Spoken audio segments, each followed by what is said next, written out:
তুমি কি সত্যি আমায় ভালোবেসেছিলে, নাকি অতীতের ক্ষত ভুলতে আমার কাছে এসেছিলে? মানুষ চিনতে কি আয়না লাগে? একটা খারাপ সময়ই যথেষ্ট। কেউ জিজ্ঞেস করলে বইল আমি তোমারে ঠকাইছি, না হলে মানুষ তোমাকে খারাপ বলবে। রিলেশন করার আগে কারো মনে থাকে না পরে কি হবে, মাঝ পথে এসে মনে পড়ে যায় ফ্যামিলি তো মেনে নেবে না। হাই রে ভালোবাসা।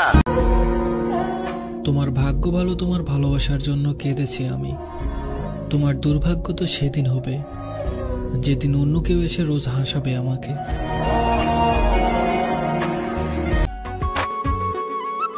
আসমান কান্দে, জমিন কান্দে, কান্দে আমার মন। আমার শখের মানুষটা এখন অন্য কারো প্রিয়জন।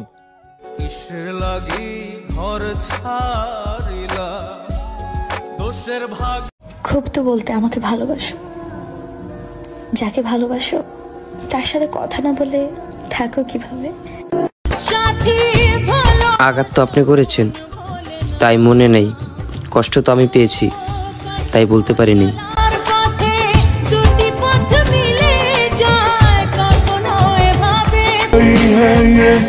সে অনলাইনে আসে ঠিকই, কিন্তু আমাকে আর মেসেজ দেয় না, কারণ তার পছন্দ বদলে গেছে, এখন আর আমাকে চায় না।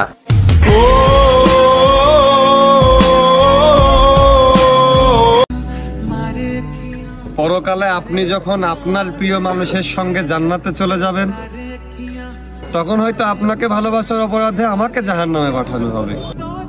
কারণ আপনাকে পাওয়ার জন্য নিজের সাথে যে অবিচার আমি করেছি তা বড় ধরনেরই পাপ।